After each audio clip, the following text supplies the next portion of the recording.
Breaking news చూస్తున్నాము. Hormuz జలసంధిలో తీవ్ర ఉద్రిక్తత నెలకొనుంది. కుప్పకూలింది అమెరికాకు సంబంధించిన ఒక అపాచీ ఫైటర్ హెలికాప్టర్. ఆ కుప్పకూలిపోయిన విజువల్స్ ప్రస్తుతానికి సోషల్ మీడియా మాధ్యమంలో వైరల్ అవుతున్నాయి. దీనిపైన ప్రెసిడెంట్ ట్రంప్ కూడా స్పందించారు.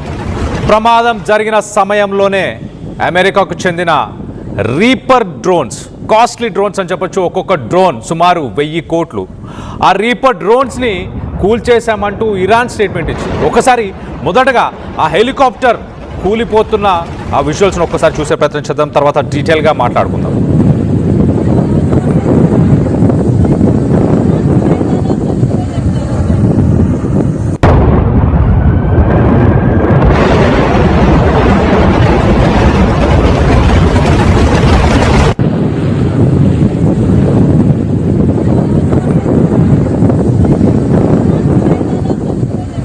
అపాచీ హెలికాప్టర్ కూలిపోవడానికి కారణం ఎవరు?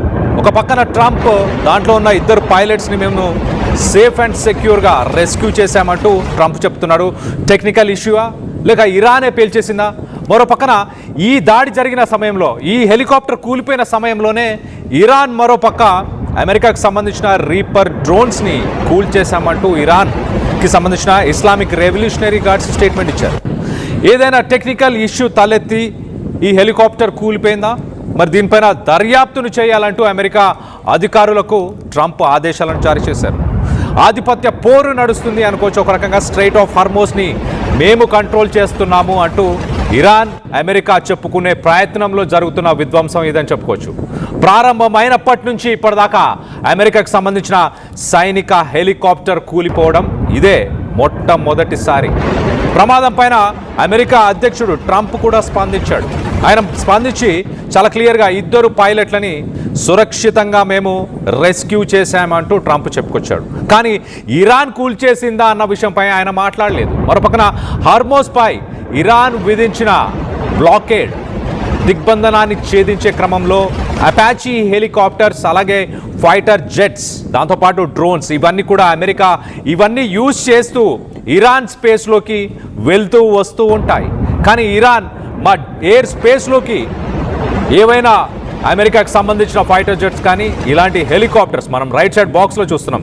ఇది అపాచీ హెలికాప్టర్. ఈ అపాచీ హెలికాప్టర్స్ సాధారణంగా యుద్ధ వాతావరణంలో మొదటగా వాడుతుంటారు.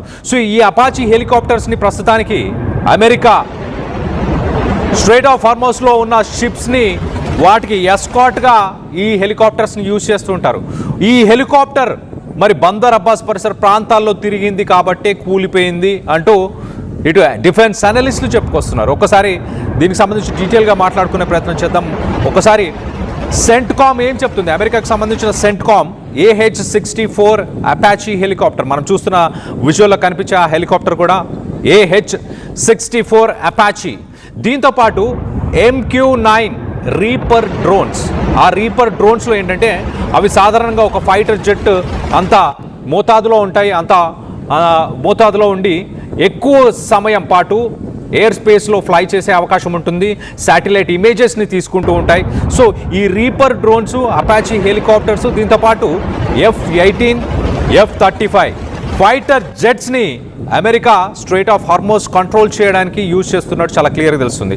ఇరాన్ ఒక పక్కన స్ట్రైట్ ఆఫ్ హార్మోజ్ని కంట్రోల్ చేయడానికి మైన్స్తో పాటు ఫాస్ట్ అటాక్ బోట్స్, అంటే ఏదైనా షిప్ దగ్గరికి రాగానే వెంటనే ఈ ఫాస్ట్ అటాక్ బోట్స్లో వెళ్తుంటారు. వీళ్ళ దగ్గర ఉన్న మెషిన్ గన్స్తోని వాటిని అటాక్ చేస్తారు, వార్నింగ్స్ ఇస్తారు. మీరు షిప్ని ఆపకపోతే మేము మీ షిప్ని పేల్చేస్తామంటూ వార్నింగ్స్ ఇస్తారు. అలా షిప్స్ని కంట్రోల్ చేస్తుంది ఇరాన్.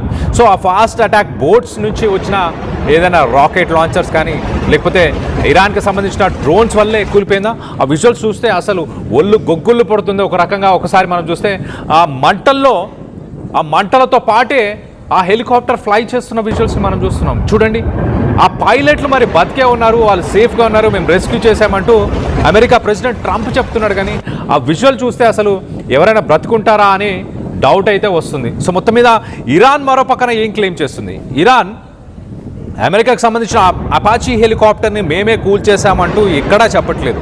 కానీ ఇస్లామిక్ రెవల్యూషనరీ గార్డ్స్ చాలా క్లియర్గా అమెరికాకి సంబంధించిన MQ-9 రీపర్ డ్రోన్, ఈ రీపర్ డ్రోన్ ఇరానియన్ ఎయిర్ స్పేస్లోకి వచ్చింది. బందర్ అబ్బాస్ పోర్ట్ పరిసర ప్రాంతాల్లో ఈ డ్రోన్ మాకు కనిపించింది. మేము ఇమీడియట్గా మా ఎయిర్ స్పేస్ని, ఎయిర్ డిఫెన్స్ సిస్టాన్ని యాక్టివేట్ చేశాము. ఇమీడియట్గా ఎయిర్ డిఫెన్స్ సిస్టమ్ దాన్ని కూల్ చేసింది.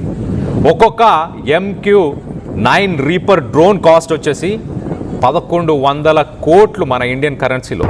1100 కోట్లకు సంబంధించిన రీపర్ డ్రోన్ని ఇస్లామిక్ రెవల్యూషనరీ గార్డ్స్ మేము కూల్ చేసామంటూ చెప్పుకొస్తున్నారు. మరోపక్క అమెరికాకు సంబంధించిన మరొక fighter jet F-35 fighter jet పైన కూడా దాడులని నిర్వహించాం, డ్రోన్స్ని పంపించామంటూ ఇస్లామిక్ రెవల్యూషనరీ గార్డ్స్ చెప్పుకొస్తున్నారు. సో ఓవరాల్గా ఇంట్రెస్టింగ్ టర్న్అవుట్ అని చెప్పొచ్చు. ఒక పక్కన ఇరాన్తో చర్చలు కొనసాగుతూనే ఉన్నాయి, మాకు ఎలాంటి ఇబ్బంది లేదు, ఒక కొలిక్కి తొందరలోనే రాబోతున్నాము అంటూ డొనాల్డ్ ట్రంప్ చెప్తున్నాడు, అమెరికా ప్రెసిడెంట్ ట్రంప్ చెప్తున్నాడు. మరోపక్కన ఇస్లామిక్ రెవల్యూషనరీ గార్డ్స్ లేకపోతే ఇరాన్కి సంబంధించిన ఫారెన్ మినిస్టర్ అబ్బాస్ అరాగాచి వీళ్ళందరూ కూడా చాలా క్లియర్గా మేము ఇంకో కన్క్లూషన్కి రాలేదు, అమెరికా కోరే గొంతమ్మ కోరికలని మేము తీర్చలేము, యుద్ధానికి మాకు జరిగిన నష్టాన్ని మళ్ళీ మా నమ్మకాన్ని తిరిగి పొందడానికి అమెరికా మొదటగా ఫారెన్ రిజర్వ్స్లో ఎక్కడైతే ఇతర దేశాల్లో ఇరాన్కి సంబంధించిన డబ్బులు ఏవైతే బ్యాంక్ అకౌంట్లో బ్లాక్ చేసి ఉన్నాయో, ఫ్రోజన్ అకౌంట్స్ అంటారు, కొన్ని బిలియన్స్ ఆఫ్ డాలర్స్, సుమారు $20 బిలియన్స్ ఇమీడియట్గా అమెరికా రిలీజ్ చేస్తే అప్పుడు అమెరికాని మేము నమ్ముతాము, నమ్మి చర్చలకి ముందుకు వచ్చే ప్రయత్నం చేస్తామంటూ ఇరాన్ చెప్పుకొస్తుంది. సో మొత్తం మీద ఒక ఇంట్రెస్టింగ్ టర్న్అవుట్ అని చెప్పొచ్చు. ఆ స్ట్రైట్ ఆఫ్ హార్మోస్ని కంట్రోల్ చేయడానికి ఇరాన్ అలాగే అమెరికా రెండు పోటాపోటీగా ఉన్నాయి, ఒకరిపై ఒకరు దాడులు చేస్తున్నారు. గతంలో మనం చూస్తే అమెరికాకు సంబంధించిన హెలికాప్టర్స్ కానీ ఫైటర్ జెట్స్ కానీ ఇవన్నీ కూడా కొంత డిస్టెన్స్ మెయింటైన్ చేసి మానిటర్ చేసి అక్కడి నుంచి వెళ్లాల్సిన షిప్స్కి ఎస్కాట్గా హెల్ప్ చేసే ప్రయత్నం చేసేవి. కానీ ప్రస్తుతానికి ఇరాన్ ఎయిర్ స్పేస్లోకి కూడా ఈ హెలికాప్టర్స్, ఫైటర్ జెట్స్ అలాగే ఈ రీపర్ డ్రోన్స్ కూడా కనిపిస్తున్నాయి.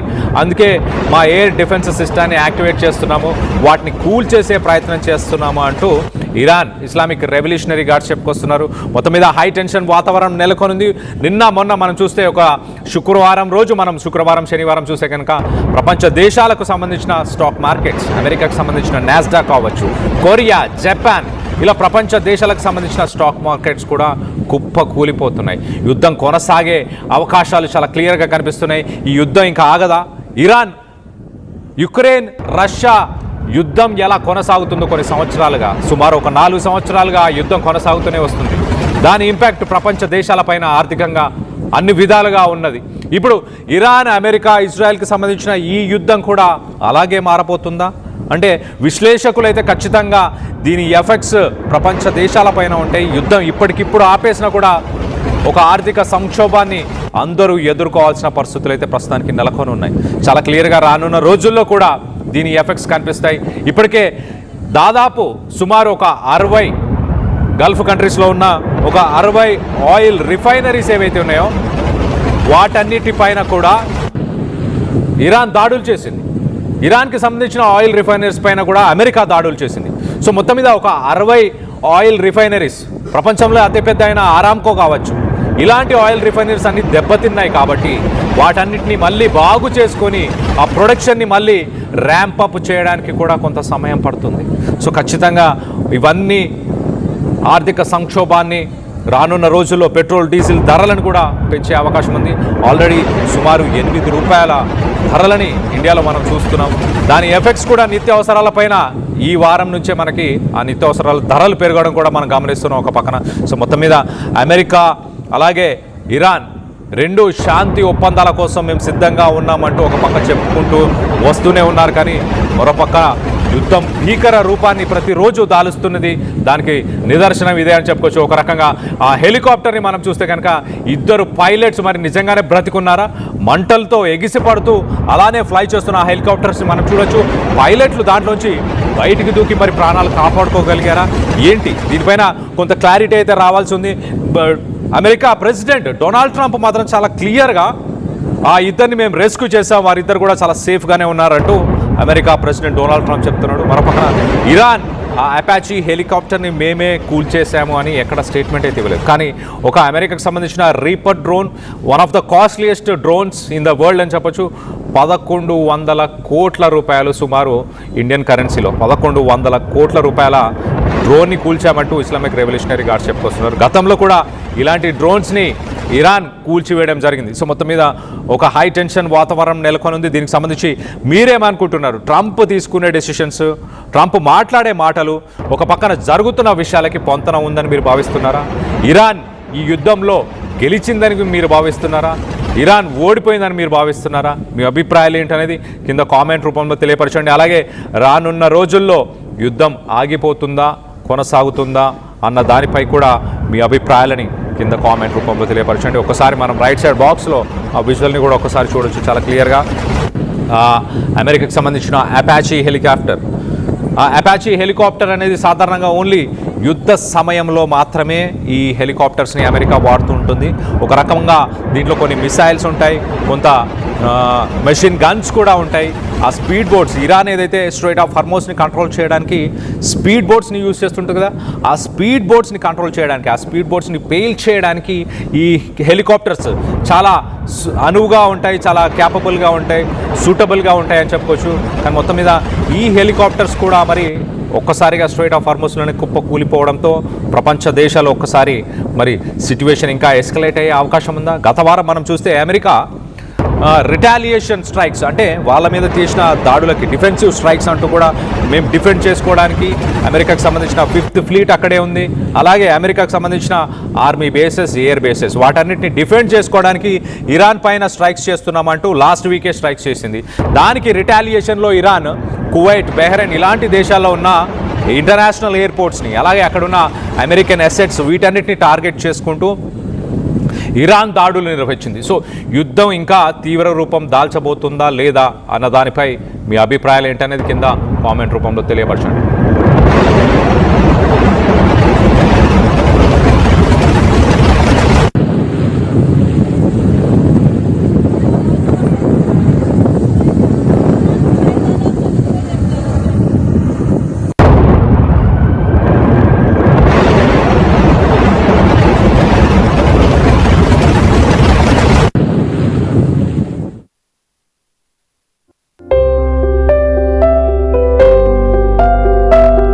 చిన్న చిన్న ఆనందాలు 35 ఏళ్లుగా నా జీవితంలో లేవు. 35 ఏళ్లుగా నేను డైపర్లలో బ్రతికాను. 6 సెంటీమీటర్ల ఫిస్టులా నా మూత్రాశయంలో లీక్ కారణమైంది. ఎవరూ నాకు సహాయం చేయలేకపోయారు. AINUలో వైద్యులను కలిసే వరకు. అక్కడ వారు రోబోటిక్ శస్త్రచికిత్సతో నాకు పరిష్కారం ఇచ్చారు. వారు నా ఆత్మవిశ్వాసాన్ని కూడా తిరిగిచ్చారు. Precision care makes it possible. The Center for Robotic Surgery at AINU. At KL Lake, you have the freedom to choose the subjects that fuel the engineering. UKL deemed to be university